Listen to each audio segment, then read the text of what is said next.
friend. I'm glad you're here. Did you know the tallest known volcano isn't even on Earth? Welcome, one and all, to another, explosive episode of Atomic Booger, where you'll learn amazing facts about our amazing world. I'm Adam, your resident science whiz. And I'm Booger, your favorite slightly smoky dragon co-host. Today, Booger, we're talking about something super hot, something that shapes our planet, something truly volcanic. Ooh, like my breath after I eat spicy burritos. Kind of Booger, but much, much bigger. We're talking about volcanoes. Ah, yes, tall mountains that sometimes burp really loudly. Ha! A little louder than a burp, Booger? This is Atomic Booger! A volcano is an opening in the Earth's crust. It's like a vent where hot liquid rock from deep inside the Earth can escape. Hot liquid rock? Like rock soup? Sort of. While it's deep down under the surface, this hot molten rock is called magma. Think of it like the Earth's thick rocky blood. Pee all thing below. Magma! Got it! So, what happens when it comes out? Does it turn into rock stew? When the magma erupts through the volcano and comes out onto the surface, it gets a new name. It's called lava. Lava! I've heard of that. It's super duper hot, right? You got it. Lava can be incredibly hot, sometimes reaching temperatures of up to 1,000 degrees Celsius. That's hotter than Booger after flying through a heat wave. Whoa, that's hot. Does it stay liquid forever? Nope. Once the lava is on the surface and starts to cool down, it hardens and turns into solid rock. These rocks are called igneous rocks. Ignorant rocks? No, Booger. Igneous rocks.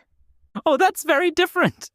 So, volcanoes are basically Earth's rocky pimples that pop and make new rocks? That's one way to think about it.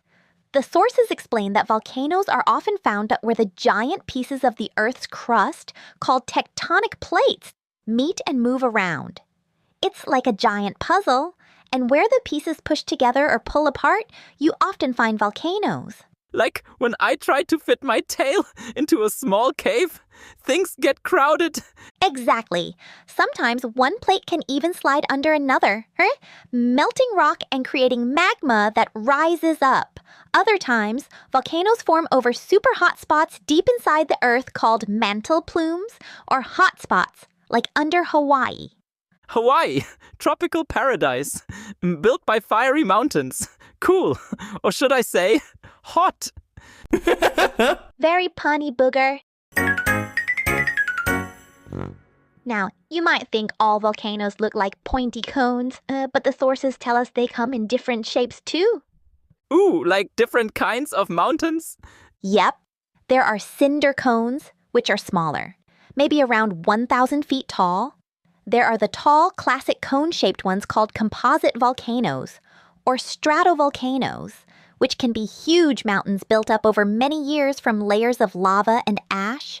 Mount Fuji in Japan is a famous one. Ooh, I've seen pictures of Mount Fuji. It's very beautiful. It sure is. Then another kind is called shield volcanoes, which aren't steep but are wide and look like a warrior's shield lying on the ground. Mauna Loa in Hawaii is a shield volcano. And sometimes you get lava domes, formed by really thick lava that just piles up near the vent. The vent? That's the big hole at the top. So many shapes!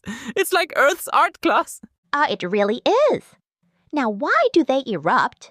Well, when magma is deep underground, it often has gases trapped inside, like bubbles in a fizzy drink. As the magma rises, the pressure builds up. When that pressure gets too high, it needs a way out, and boom! Boom! The volcano erupts, releasing the pressure along with lava, ash, and gases. So, it's like Earth holding in a big sneeze. A very, very big, very hot sneeze. Sometimes the lava is thin and flows out easily, like syrup. Other times, the lava is thicker and stickier, which can cause pressure to build up and lead to a huge explosive eruption. That can be really loud. It certainly can. One volcano called Mount St. Helens had an explosion in 1980 that was powerful enough to knock down forests and send ash flying for miles. My goodness. Now, Booger, I promised our listeners an inspirational story about a volcano's journey. Ooh, a story! I love stories. This is the story of a little hotspot deep beneath the waves of a vast ocean. For millions of years, it was just a source of extra heat in the Earth's mantle. Slowly, patiently, the heat melted the rock above it, creating a little pool of magma. This magma was light and runny, unlike the thick, sticky stuff from big explosions. It dreamed of reaching the surface, of seeing the sun and stars. Can we call the magma Jerry? Sure. One day, the pressure built just enough, and the hot, runny magma, Jerry, found a tiny crack in the ocean floor. Ploosh! Jerry squeezed out, cooling quickly in the cold water, forming strange, rounded shapes like pillows. Pillow lava! Jerry kept coming, eruption after eruption, layering tiny amounts of new rock onto the ocean floor. Go, Jerry! The little spot beneath the ocean didn't erupt with huge, scary blasts, just steady, gentle flows. The Earth's plate kept moving slowly over the hot spot, so as the lava cooled and built up, a new spot would start bubbling up next to it. Over millions of years, these gentle eruptions kept happening in a line. The pile of hardened lava grew taller and taller, layer upon layer, until finally, one day, one of the peaks poked its head out of the water. And it became a brand new island. Wow! Jerry became an island! But Jerry didn't stop there. The magma kept flowing, slowly building a wide, gently sloping mountain under the sea. This mountain kept growing upwards from the very bottom of the ocean floor, all the way to the surface. Jerry grew so tall, taller than any mountain on land measured from the base. Grow, Jerry! Grow big and tall! This quiet, persistent little hotspot we called Jerry, and its runny lava built the tallest mountain on Earth, Mount Mauna Kea, right next to the largest volcano on Earth, Mauna Loa, forming the big island of Hawaii. It shows that even without big, explosive drama, consistent, steady work over a long time can create something truly magnificent and huge. It's a journey from the deep, dark Earth to touching the sky. Wow, that's amazing! A little hot spot can build a giant island. It can!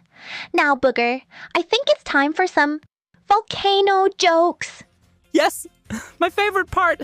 Let's do it! Okay, Booger, hit me with your best shot. All right. Why did the volcano break up with the mountain? I don't know, Booger.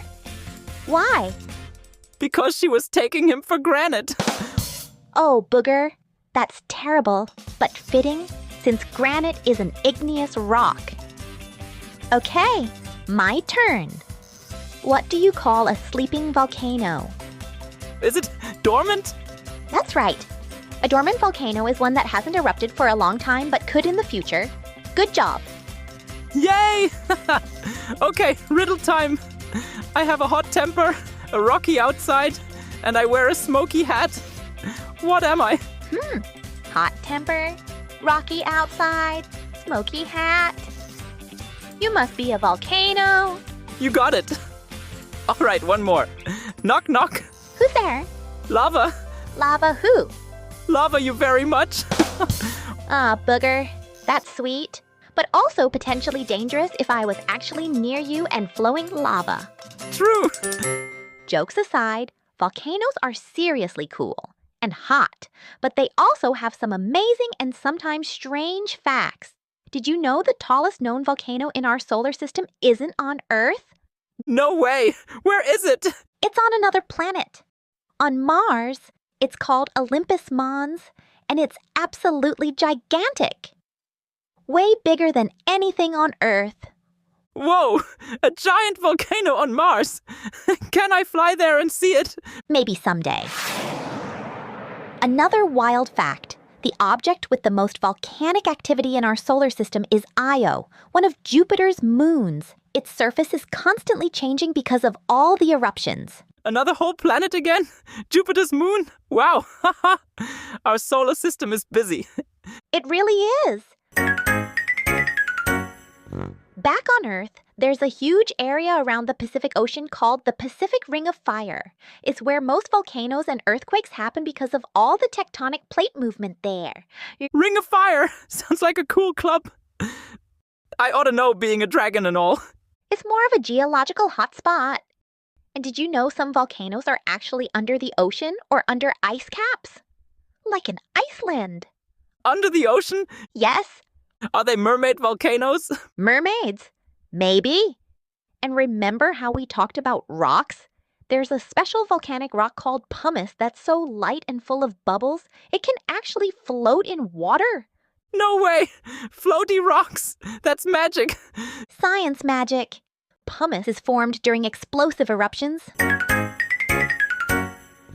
What about the big scary volcano stuff? Like ash clouds and mud? Yes. Volcanic eruptions can be dangerous. Ash clouds can travel hundreds of miles, make it hard to breathe, and are dangerous for airplanes. A big ash cloud from a volcano in Iceland in 2010 actually stopped flights across Europe for several days. Oh. Whoa! One volcano stopped airplanes all over Europe? It did. And if a volcano is covered in snow or ice, an eruption can melt it, mixing water with ash and rock to create fast-moving, dangerous mud flows called lahars. And there are super hot, fast-moving clouds of gas and rock called pyroclastic flows. These are some of the most dangerous things a volcano can produce. Yikes! That sounds like something even I wouldn't want to be near. Right. But volcanoes aren't just about the scary stuff. They also do amazing things for our planet. Like making islands. You said that. Exactly. They create new land, mountains, and islands. And the ash and rocks that come out eventually break down into some of the most fertile soil on Earth, great for growing crops. The sources mention that famous coffee in Hawaii is grown in rich volcanic soils, grown in volcano dirt. Ooh, coffee! Booger likes coffee, but coffee is for grown-ups. Plus, the heat from volcanoes can be used to make geothermal power, clean energy from inside the Earth. And places with volcanoes are often beautiful and attract tourists. So they make land, make good dirt for food, make energy, and people like to visit them? That's pretty neat. It is. And scientists are always monitoring volcanoes that are near people. They use satellites and sensors on the ground to watch for changes that might mean an eruption is coming. This helps give people warnings so they can stay safe. So we care about them because they are powerful, beautiful, create new things, and they can be dangerous, so we need to understand them. Precisely. Understanding volcanoes helps us appreciate the incredible power of our planet and helps keep us safe. Amazing! Volcanoes are way more than just mountains that burp. I learned so much. They certainly are. From magma to lava, from shield shapes to cones, from the ring of fire to the moons of Jupiter, volcanoes are truly incredible geological features. Well, that's all the time we have for today on Atomic Booger. We hope you had an explosive time learning about volcanoes. Remember to stay curious and keep exploring the amazing world around you. Join us next time for another adventure in awesome facts. Bye, everyone. I'm Booger. And I'm Adam. See you later and be greater. Atomic Booger is a production of Light Circle Entertainment, copyright 2025. Produced by Mark Rako. There's much more at atomicbooger.com. Atomic Booger is intended for entertainment purposes only and may not be the opinion of Light Circle Entertainment or its associates.